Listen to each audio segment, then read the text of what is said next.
This is Jim Fetzer, your host, with two very special guests today. Ole Dammegard, internationally celebrated for his research on false flags and conspiracy theories, and Dr.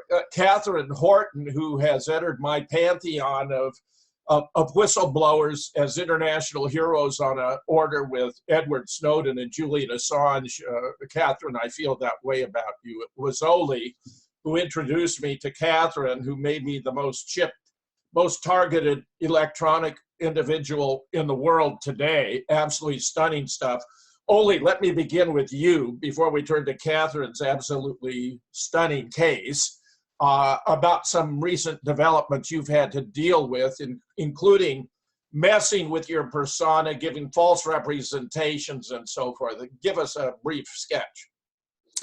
Well, you know, Jim, if what we were talking about was of no importance, I think nothing would happen. So I see sometimes these things as very positive because it shows you're right on track. Otherwise, they wouldn't mess with you. And what happened was that a few months ago, my website was it was ambushed. It was a very sophisticated ambush, and the whole website, we were guided in different ways to more or less self-destructed. I mean, we just pressed one button. We were directed to press one button to help to clean up some areas of the server space on our GoDaddy account, and the whole website just exploded. And it ended. We tried to save it. We tried to do everything, and I had 3 people work more or less nonstop for 6 weeks to get it back up and running. 6 weeks. It's like, because it was booby trapped as well. You know, we fixed one thing and boom, it just went wild again. And in the database, there was I think there was 2.8 billion lines of added code. That's 2.8 billion lines. Billion lines of added code, Ole. That's staggering. Staggering. It's like, well, it was not a virus, a normal virus, I tell you that. And anyway, so we got that back up finally. And then I was shut down from Facebook because there were these posts that was made on my account, in my name, with my signature, everything, my photo, about Sandy Hook and stuff like that, which I know, well, you, if anyone know, do not mention these things on Facebook because they will shut you down. I mean, as soon as you touch that case. So just not because I mean, for me, Sandy Hook, 100% staged event. So I'm not denying that in one way or another, but I'm saying sometimes I have to be a bit strategically wise. So I don't mention Sandy Hook there. And boom, there were these posts that I hadn't posted. And then I was shut down there. Terminated. So the posts were attributing to you statements about Sandy Hook so they could justify taking you down. No, they were my posts, but I hadn't put them there. Someone had put them in my name, in my profile, everything. I like, where did that come from? And then they say, well, you've done this, so boom, down you go. Then there was a Twitter account created in my name. I mean, it's my photo, it's everything there, but starting to try and make me out, you know, going back in my background saying that these clients you did web design with, they don't exist, and my sweetheart Kim, that she had yoga clients, these, you know, that I'm a fraud. Apparently I was tweeting these in my own name. And then just a few days ago, my Google account was disabled because of unusual activity, whatever. What does that mean? And then my YouTube channel with all my subscribers, hundreds and hundreds of videos, was terminated. And I'm like, I haven't uploaded anything for the last 8 or 9 months, so why now? And so this is part of the game, and it's just annoying, frustrating, because it's like, oh God, again. So, but the thing is, I mean, I'm not stopping in any way or form, neither are the two of you. So it's just like a waste of time, their time, my time. But I think that's a lot of the objective, to cause you to waste time. And of course, this is one form of electronic harassment, not at all comparable to what Katherine has gone through. And perhaps you'd like to give us a brief sketch, Katherine. Pull your computer down. You're just a bit at the top, so you better centered. Yeah.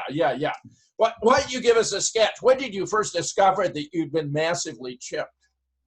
Yes, I will say that in a moment. I should also say as a correction, because otherwise I would feel just it's presented in a false way. I am by no means the only person targeted at this intensity, and I'm not even the person targeted the worst. I have to emphasize that. I am basically just one person out of thousands of people. So there's a distribution of how hard everybody is being hit. Some people have already been crippled by these assaults. Other people have been hospitalized several times, and of course, several people have already been killed by these. So I'm by no, by no measure even the worst off. Now Let me just say, Katherine, I appreciate that. What I'm doing is saying how much I admire you for coming forward and with such candor articulating what you've gone through. Frankly, I just don't know who else would do that. This is commendable on your part, and that's why you have a special role as a whistleblower here, in my judgment. Ole, would you agree? Thank you. I'm very, very kind of you. I guess, one of the things that I think my role is, because they have destroyed my career. I had already left academia when they hit me full whack. I am at liberty to say many more things because I've lost my job and I have to rebuild my career, that other people who are in the system still cannot say, I appreciate that, because I retired in 2006 after a 35-year academic career, and I've certainly felt complete emancipation. That's why I've been trying to capitalize post-retirement on doing the most I can to benefit the public by exposing these charades where the government is seeking to manipulate public opinion to promote its own political agenda. Your case is a particularly severe one because they are affecting your behavior, your neurophysiology by means of these electronic devices. And your case, Katherine, is so stunning. It is so illuminating. It is so powerful as an exemplar that you really are giving us insight into what's going on. I mean, talk about the Orwellian state. This is an extreme example of what's taking place. Yes, and sadly, it's being rolled out to be the standard case. So most whistleblowers, there are some high-profile whistleblowers who still don't know that they are being hit with directed energy weapons and are being affected by the technologies I talk about. But more and more are learning that actually a lot of their symptoms go back to this technology and these assaults. But to answer your question, I became first aware that I'm in this program it was November 2011. So that's when MI5 started the intensive gang stalking. And it was in January 2016, so years later, so the gang stalking never stopped to this day. But in January 2016, so that's, what's that? It's like four and a bit years later, they started gunning me with electromagnetic weapons. That has still not stopped to this day. So in 5 days' time, it will be the 3-year anniversary of the start of my systematic daily mutilation. And I can really tell the physical difference, the physical effect, and sometimes not finding my words is exactly part of it. But also there's very targeted mutilation, especially in the case of women. They really try to just cause as much physical damage that's also visible as they possibly can. But the other thing I also would like to say is that, and the third stage, I should say, was in May 2017, so a year and a bit after being assaulted with directed energy weapons, that I learned with the help of a former colleague that I'm also implanted. And that's when we measured the very first time one of my chips with a bug detector. And so it was in these 3 stages. But then when I was running the investigation and going through a lot of victim cases, I discovered that virtually every victim case is very often multi-generational, but in most cases, it starts many, many years before the overt phase of the targeting. For example, most of the chip implants are put in sometimes months, if not years, before they really turn them on and crank up the effect of these chips to the point that people notice.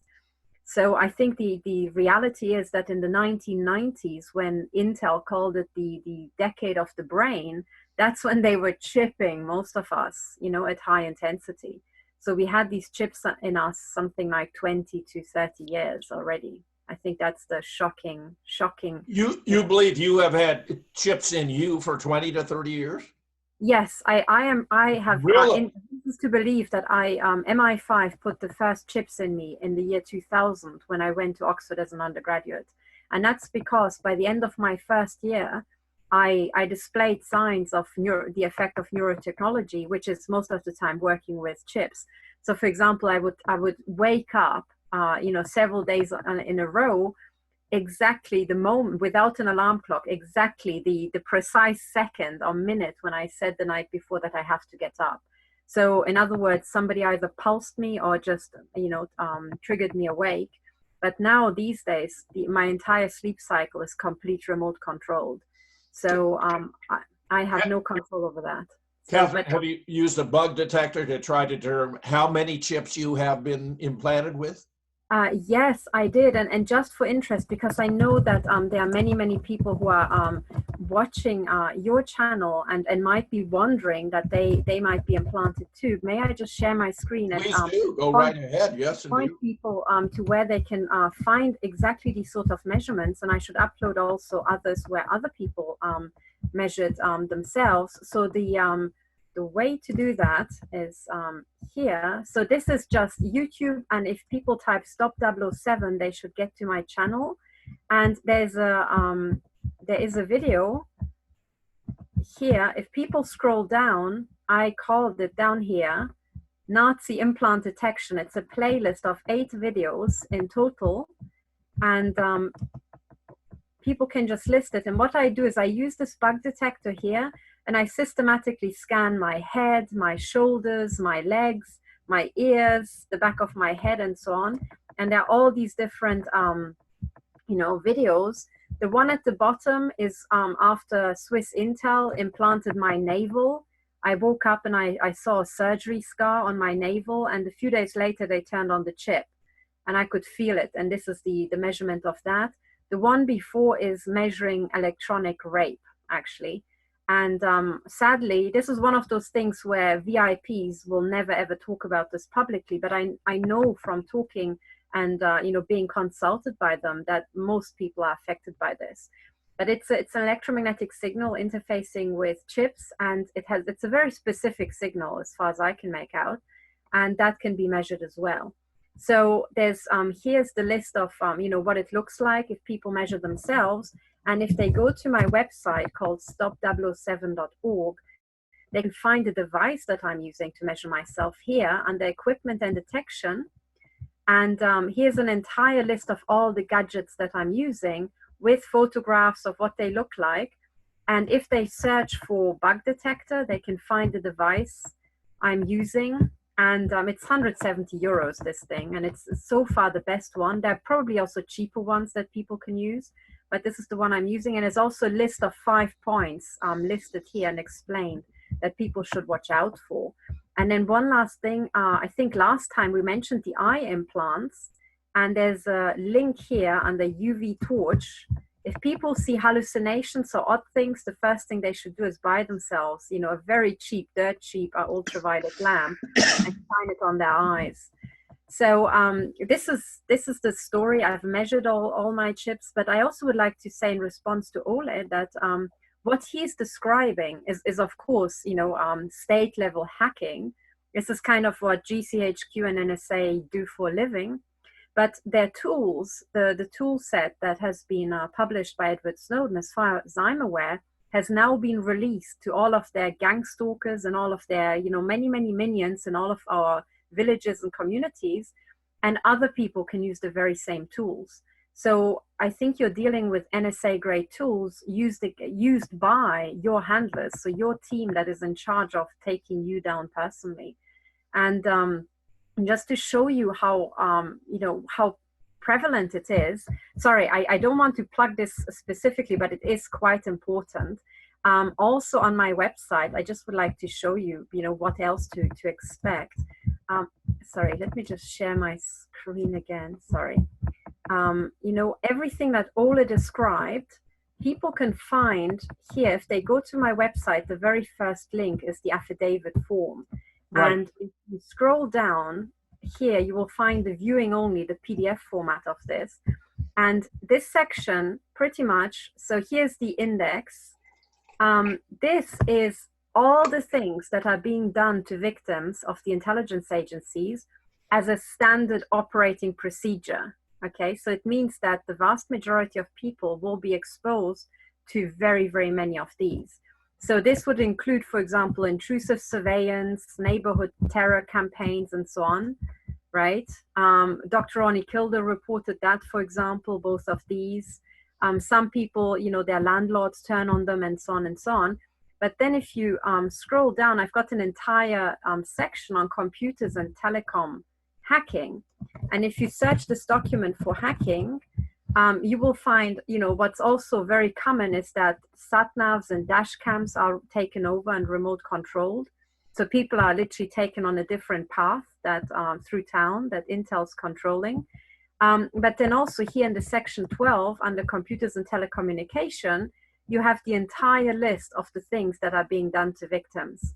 So computer hacking here, Ole also reported his online accounts were hacked, you know, hacking, disruption, blocking, all of these. The same with emails. I think last time we had an interview where Ole sent me an email and the email arrived a day and a half later or something like that. So this is all, you know, I made this long list because they do this all the time. But in reverse, what you can also do is if any of these things happen to you once, you can deduce in reverse that many other things will be done to you or are already being done to you now, which means that you can conclude that your WLAN, your Wi-Fi router, is most likely hacked already at home, you know? And every single time I'm listening to cases, to new cases, for example, Kevin Shipp made a presentation where he mentioned that his Wi-Fi router has always other accounts logged in recently, right? And also I think he mentioned publicly that his family was attacked and his son was poisoned and so on. So when you listen to cases, you will find pretty much everything that people report these days in the affidavit template. And the reason why that's the case is because I've designed this template based on the most common things that are being done to victims. And in every victim case, I can literally by now see how Intel is using probably a template very similar to mine to think of new things to assault you with, you know?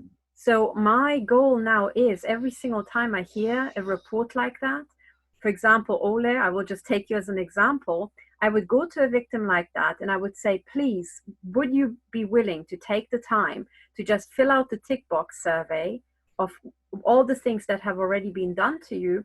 Because if we all testify in public that these things have been done to us, we can really start going up against the intelligence agencies in court. And I released this affidavit template in November, in the middle of November, and already I'm very, very pleased to report that some people already returned their replies. So, how many, Catherine? How many? So I already have, I think I've published 5, but there are more in the pipeline. Let me just show you, because this is actually really important. And I hope it gives people, you know, the light at the end of the tunnel.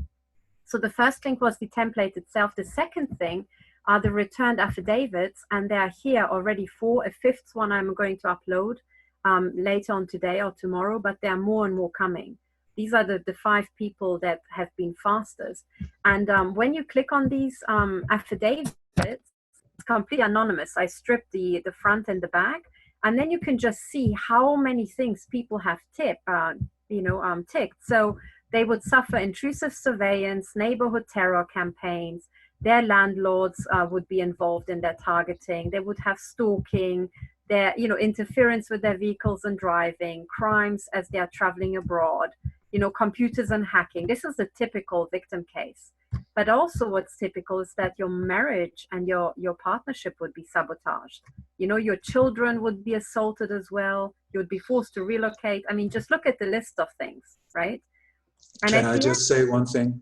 Yeah. I think it's really important as not to start spreading panic here, because you need to really know, I mean, many of these things can happen by other causes.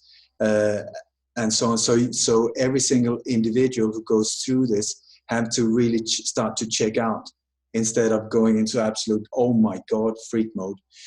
I can say, I think individuals like ourselves that are exposing ourselves, I mean, I could tick a lot of these boxes. I tell you, when I saw them just pass by, like tick, tick, tick, tick, tick. And after speaking to you, I'm really starting to, when I look back through the latest 10 years, like there's been some odd things going on, and I'm experiencing at the moment some strange physical things. I'm off to the doctor shortly to get an exam just to find out what's going on, what is really, because I'm experienced weird stuff. And also I have in my earlier life, I had a family member, quite close family member, who were together with this very strange individual who went to one of the universities in England where many of the MI6 agents were recruited, many of the famous agents used to go. And she told me that she'd experienced like remotely controlled orgasms and stuff, which was extremely unpleasant for her. You know, like she in public places and in meetings and stuff, she couldn't control it at all. And she was like, and it was this bizarre individual who was doing it to her, according to her. And the more I learn about these things, I'm like, I thought she was fantasizing, but the more I start listening to it, it's like... Look, Catherine's had the same done to her. Yeah, I know. And you know, I think you're absolutely right. I think that my experience is also that the people who are real victims, they know it. They know it because they are literally the average intel victim, and the average intel victim are not Mossad agents and Russian agents. The average intel victims are single mothers with young children because they're the most vulnerable and they can be used for human experimentation and sex trafficking, you know. But they are exposed to such an insane density of crimes. It is, statistically speaking, way out of the ballpark of everything that the police has ever really dealt with. You know, if you're a police officer, you would deal with maybe one burglary or one murder, but you rarely have somebody who says, you know, my family is being killed off one after the other. People break into my home virtually every time I leave the house. My computers are hacked. I'm being stalked. I'm being shot at with electromagnetic weapons. I'm being remote controlled. You know, so the list just goes on and on and on. And this is how I always distinguish cases. So the normal crime victims will have maybe extreme, but only few criminal cases in their life experience. But the intel victims will just have extreme cases all the time at a ludicrous frequency. So statistically, the two can be completely pulled apart.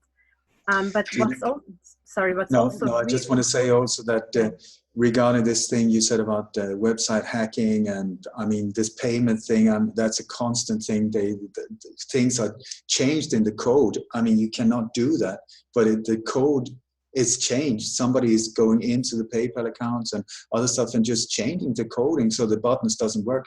So anyway, but... I totally lost the thread now. You know, just one thing where I can maybe jump in.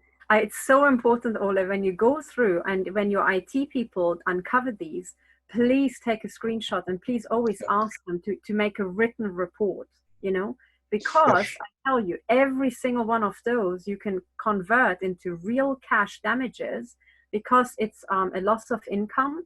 You know, most people do not think in legal terms. They don't think, oh, okay, this is now, you know, damages, loss of income, and many other things. Oh, this means real court, you know, compensation.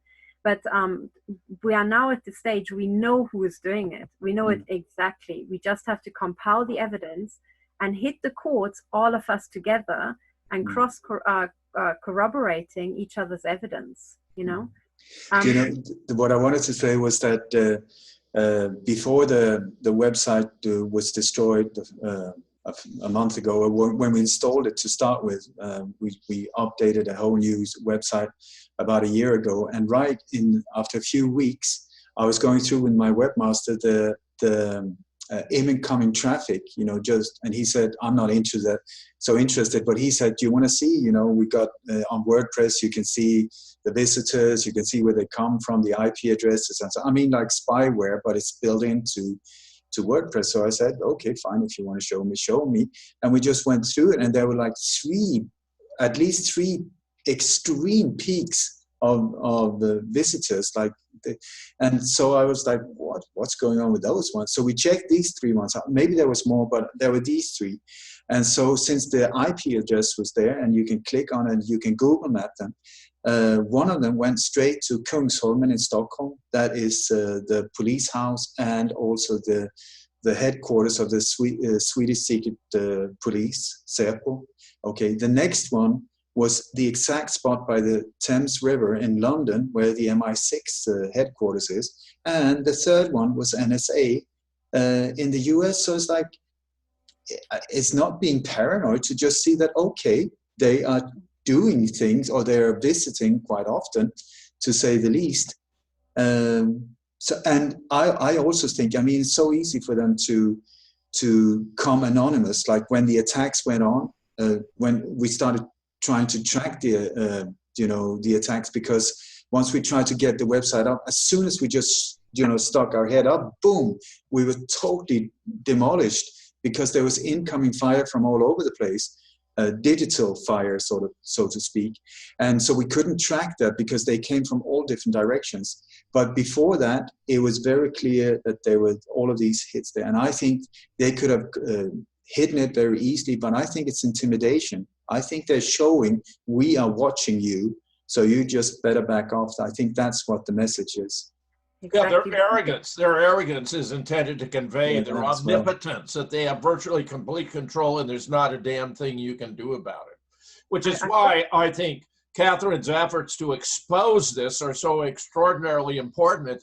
We have to elevate public awareness that this is taking place in order to minimize the effects they're having, because if it's not exposed, they'll continue unabated and wreak their havoc on the population totally unknowingly in a naive state. Another reason why I herald her efforts here. I have an example of that, of their arrogance, which is on New Year's Day, I visited a friend, and on the drive home in the evening, I drove off the motorway and I drove through some countryside, and on one of these country roads, a car approached, so from behind, and then was stuck in my boot for several kilometers, with their lights on and really just aggressive driving from behind without overtaking me. So I took note, and then I just forgot about it because for me it's now standard. But then eventually it started shooting at me with directed energy weapons. So I got shots into the neck and into the shoulders. And what I did is at the first T-junction, I just pulled off, but instead of driving, I pulled the UE straight away, and I wanted to end up behind the car.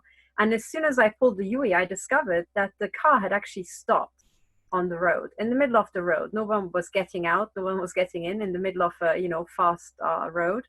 And it was waiting for me, basically. So I, locked myself onto its back, and I was in its boot, and I was just driving exactly as he was. And eventually he turned into military barracks.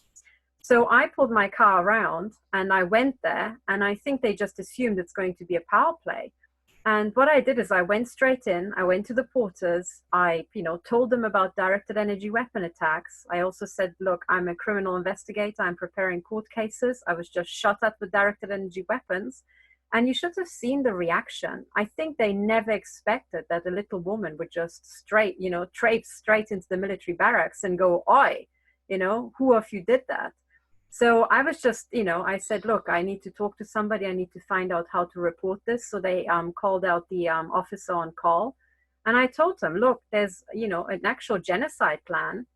There's a huge Nazi network driving around streets and gunning people with military weaponry. And one of these guys just drove into your military barracks, and here's his license plate, So Good. Well done, Katherine. Here's his license plate. I love it.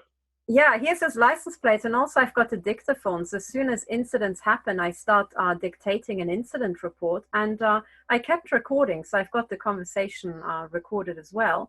But now I'm going to, I make a report to the police, to the military barracks, and I'm taking all these reports and the audio recording, and I'm putting that into the court bundle. So the more stuff they do, the more I'm tightening the screws around them. And I'm saying, look, there's evidence, evidence, evidence, evidence, And one of the things that's so important is that, you, Ole, and you, Jim, you are worldwide known now. So if you say something, it has a lot of recognition. When the average victim says, oh, I'm being hacked, I think I'm being followed, many people are not believed. So I'm really pushing all VIPs to go public and, if they are willing to write affidavits, expert affidavits, victim affidavits, if they're the victim of this. And I want to put all of these side by side and start pointing to that in court. Because then it's really game over for these criminals, So my goal is to really hit the courts in 2019 with even bigger court cases than in 2018. And now I just want to, this thing of the IP addresses peaking in Stockholm at MI5 or MI6 and at the NSA, just screenshot that. It goes straight into the court bundle, And then the whole picture fits. Edward Snowden brought us the GCHQ leaks, so we know that they are using these tools. You, Ole, you've got the screenshot with the IP addresses. I've got my reports about assaults from the military. If you put that side by side, it's like, that's it, game over. And also both Jim and I have big networks of heavyweights that could join these ranks as well. That would be great. So I am now really this year, I'm all out. I drew up a plan of what I want to do. And the truth is all our systems are on deep capture. So deep capture by organized crime. The courts are, finances, the research universities are, the police, of course, is absolutely everything. But out of these, I think the courts are the easiest to recapture, because they are so public and because the judges are stuck. They have to make a career as judges, they can't just hop off and work for a company, really, because they don't have the skill set. So, they're kind of stuck. So if we start, really launching these court cases and then following up with intense publicity and intense scrutiny of the judges, they will have an extremely hard time. And what most people don't know is that judges crack under public pressure very easily. They really do, because their entire profession is still very much based on recognition and kind of like some type of integrity, because there are all these kind of legal schools and legal literature attached to it, and academics will go through their judgments in great detail. So if they pull any nonsense, that will have devastating repercussions for their career, It's also that the people doing these things are cowards, extreme cowards, yeah. Most of them. They're not brave individuals. If they were, they wouldn't be involved with this kind of crap on innocent individuals. So we're up against extreme cowards. And so bravery has this incredible impact and possibility to change things. And I just know that I'm getting contacted on a regular basis by wonderful people in the military, in the police forces, in the agencies that they're just, they so want to step forward, but they're so afraid. They're afraid for their pension, they're afraid for their careers, they're afraid for their families. They don't know who to trust. They want to talk to their colleagues, but they don't dare to. But I tell you, there's so many good people out there who are just waiting to join ranks. But I say, this is not a time to wait. I think this is the time to get some balls. Sorry, not anything male, female, but no. Some backbone. Katherine has more balls than any man I know. That's what I'm saying. Well, I don't know what to say, but bravery, and I mean, this is the year. This is the year. We can transcend this, but we need to stay focused online together in the same direction with pure intention. And then we will deal with this and sort it. Absolutely. I also always say that if people are afraid, always remember there's an army of people even more vulnerable and even weaker than you. So, I just remind people, the UK, most people don't know, but the UK had a sorry to call it like that, but this is actually what it was. They had a mass extermination of disabled people. I think they killed, over 100,000 disabled people since Really? 2011. Really? Yes. During what interval of time, Catherine? When was it taking place? Let me look that up, because I on my website it was so shocking that I think it's here. Yes, it's here. Okay, You know, so let me because this is one of the, sorry. Sorry, no, please. I've had similar reports from France after the Nice attack. For instance, there was like between 4,000 and 5,000 people that seemed to have disappeared. I've also had reports from California after the latest fires that there are all of these people missing, thousands of people that are, and people say, yeah, but it's because they moved, they're staying with relatives there. But some people are talking about many thousands of people that are just not there. And also all of these vehicles that are just abandoned on the roads or next by where are the drivers? Where did they go in this inferno? And I think we're looking at an ugly truth that is it possible their bodies were disintegrated by these that vaporized electromagnetic weapons? But also rounded up in FEMA camps. There's one FEMA camp near Paradise, and that's in operation. That's actually operating. Yeah, as far as I know. And that's very significant, Ole. This is the boiling frog, a degree at a time. This starting to use FEMA camps for emergencies is presaging their use for other less illicit activities. Very, very troubling. Jim, I've got two really brave journalists who were there. I can send you a video. They're filming while they're driving around in the area. Near Paradise, they've been interviewing firefighters, they've been interviewing people in the area about all of these weird phenomena. And also they're standing they're parked very close to one of these FEMA camps, and there are all of these white unmarked vehicles driving in and out, in and out, in and out. And these we're talking a real heavyweight journalist, one of them, at least one of them, that has exposed a lot of this, and they're talking about up to 35,000 people. 35,000 people disappeared in California, the wildfires. I'm referring to their numbers. I don't know. Yeah. No, I get it, Ole. Yeah. We're not holding you to a specific number. Yeah, Catherine. Yeah, I think, okay, so what we should do now as quickly as possible, because this is a genocide in progress. One of the things I'm always thinking when I hear about these journalists is, so first of all, I think they should, check in on Twitter or on YouTube daily to make sure that they are okay, and to disincentivize that they will be disappeared into these FEMA camps. But also, as quickly as possible, they need to start writing up whatever they observe in the form of an affidavit, so that, as soon as the ink dries, we can file it in court and actually file for an injunction. So this is what I really encourage. In emergencies, the injunction method is the best one. You can file for emergency injunction in all sorts of situations, but usually by the end of the day, the judge has to come up with a decision. That is the quickest way. So for those who don't know, injunctions are, for example, used when, so in the UK, you can walk into any court in the morning or anywhere any time during the day and demand an injunction, and you will be standing in front of a judge within half an hour typically. So that is very, very quick. And an injunction is used when financial damages could never make up for the loss or the damages incurred.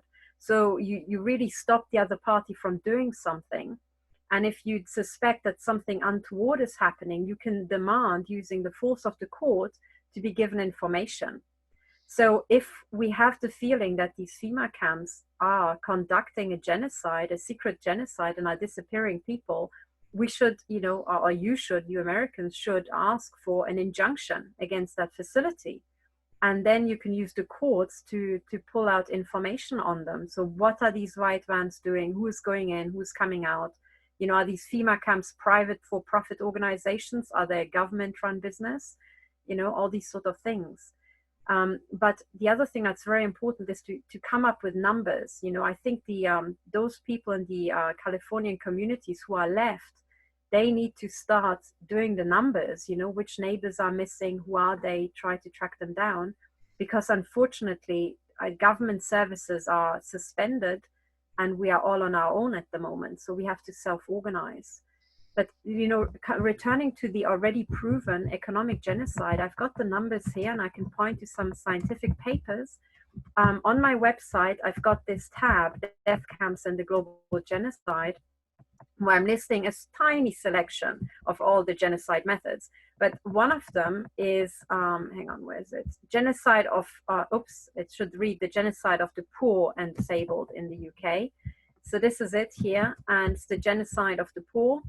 And so this has been called an economic genocide, which caused the death of 120,000 people who were reliant on social care in the UK. And this was revealed by The Independent, surprisingly enough, on 15th November 2017. Okay, so this is not that long ago. And it says a landmark study links the Tory austerity, it's just loading. Oops. Tory austerity to 120,000 deaths. Okay, so what the study has been looking at, and I've suspected this for a very, very long time, the modern method of Nazi genocide is not concentration camps directly, although these FEMA camps might be just that, but they have also several covert methods, and I call it statistical genocide. So instead of just rounding up people in one community, you are killing off people in many, many different communities, so that to any one community, it just looks like a one-off death. But when it happens over thousands and thousands of communities, affecting very few people, you can kill thousands without the human community actually picking up on this. And in the UK, the story was that they claimed that the government doesn't have any money, and they introduced something called austerity. It's very well known in the UK. So the term austerity, they just band it around all the time. Now, of course, in the financial world, everybody knows that country debt is a scam. It's a fraud. It's a mathematical fraud entirely brought about by interest on interest. So it's nonsense. It's usury to the highest degree, which has already been outlawed in biblical times. So, we just have forgotten about it. So country debt is a scam. A government has always the opportunity. Here called the national debt, but you're saying it's an elusive, imaginary, ephemeral figure, because it's theoretically money the country owes to actually in this case, the Fed, for printing the currency of the United States, which is compounded, where compound interest has been described as the greatest evil designed by the hand of man. Yeah, and it's also fraud, because I'm trying, most people didn't get their head around this, when they signed their mortgage agreements. But as soon as you sign interest on interest, it's the following. If I borrow something and I pay you rent on it, because you can't use it, I have it now, that's just interest, okay? I pay you a monthly sum. But as soon as I start paying interest on interest, well, the interest is actually your profit you're making off me. So when I pay interest on interest, I pay you profit for the profit you're making. So the more profit you make, the more profit I pay you for the profit you make. So it's nonsense. Very, very ingenious for the bankers' benefit and very much to the detriment of ordinary citizens and taxpayers. Absolutely. But this has now been, so it's also a mathematically, precise prediction that if you can't pay the debt, this will explode exponentially.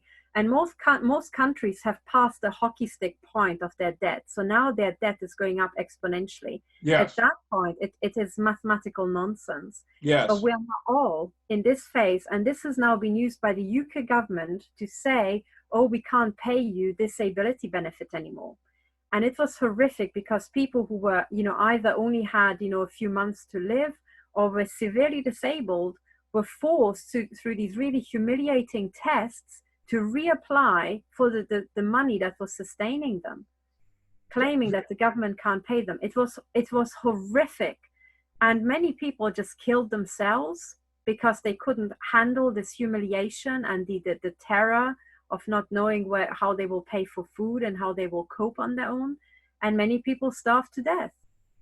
So Katherine, what's the agenda? What's the master plan behind all of this? Is it simply depopulation? yes, I think it is. And on the way to depopulation, because we can be so easily depopulated, just poison the water supply and most of us are dead by, the end of the day. But it's not even that. They want to kill us in the most sexually arousing, sadistic way possible. That's it. And that explains why. And so when you want to commit genocide on this scale, you have to keep recruiting people. So you have to make it appear like fun to them. So they have now gamified, genocide and torture, and they're trying to recruit as many people as they can. So most of the ways that I'm being tortured by, and other people who are chipped or who are stalked, we are connected to apps on mobile phones, and they can choose how they torture us. Now, a lot of slightly dim and slightly idiotic and sadistic kids have a lot of fun doing that, So imagine you are, your parents were in the Illuminati or were just Masons. You're at university and you can pick whichever lecturer you want to torture, just for fun, because you're a special kid, because your parents were in the Masons.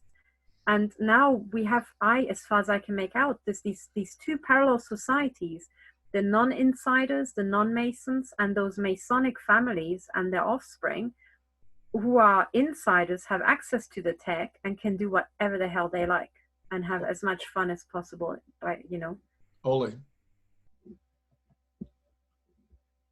what do you take about this Masonic divide as Katherine is describing it?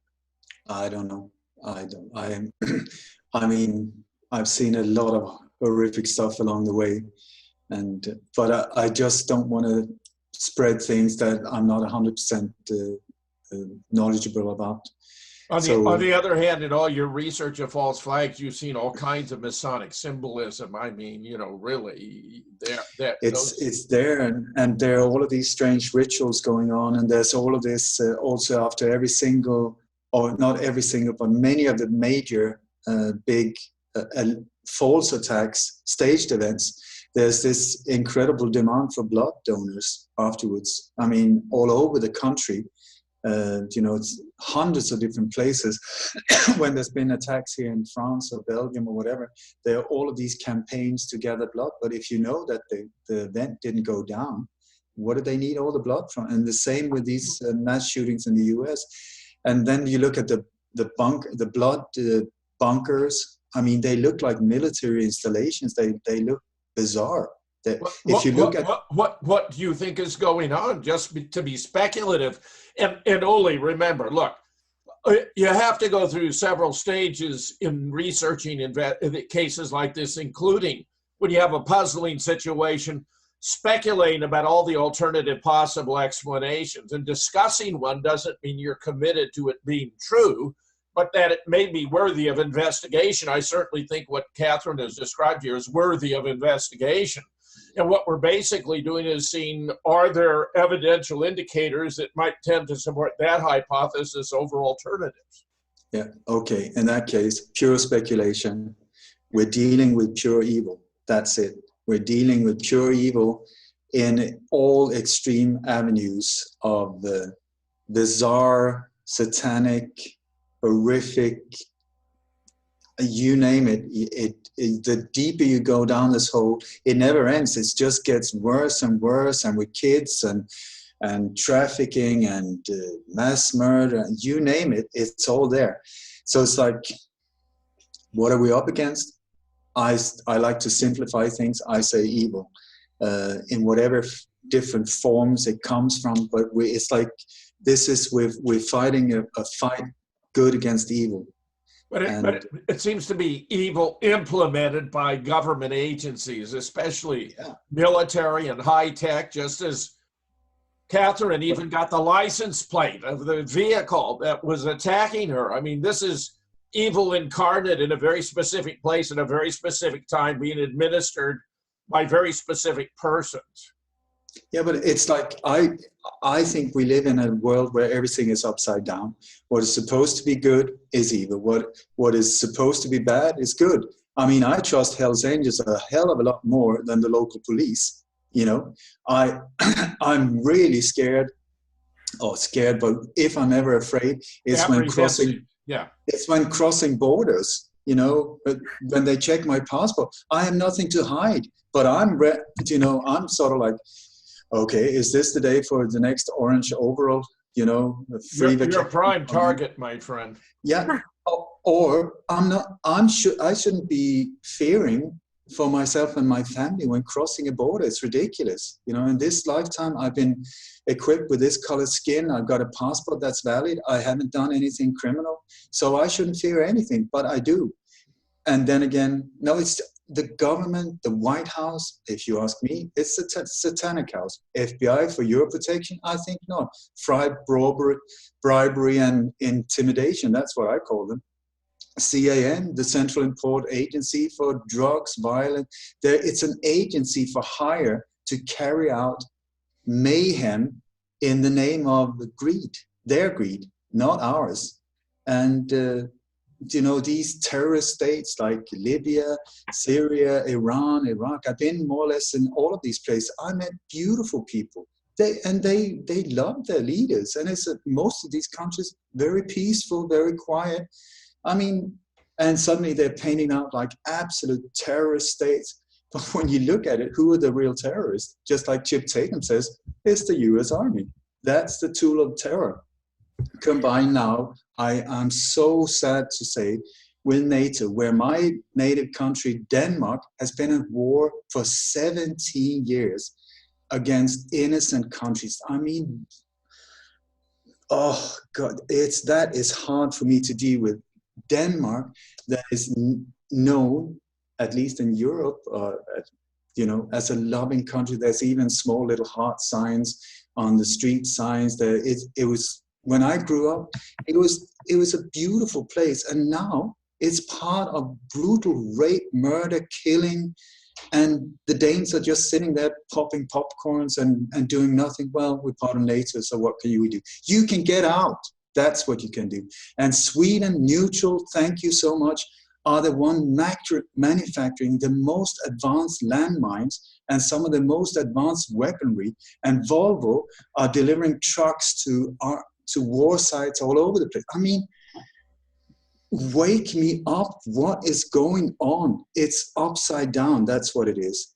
Katherine. And so like we have in Sweden, now I ramble on here, but we have in Sweden, there's now said to be 26 no-go zones for police and fire brigades. Because of the influx of immigrants. No-go zones in Sweden, really?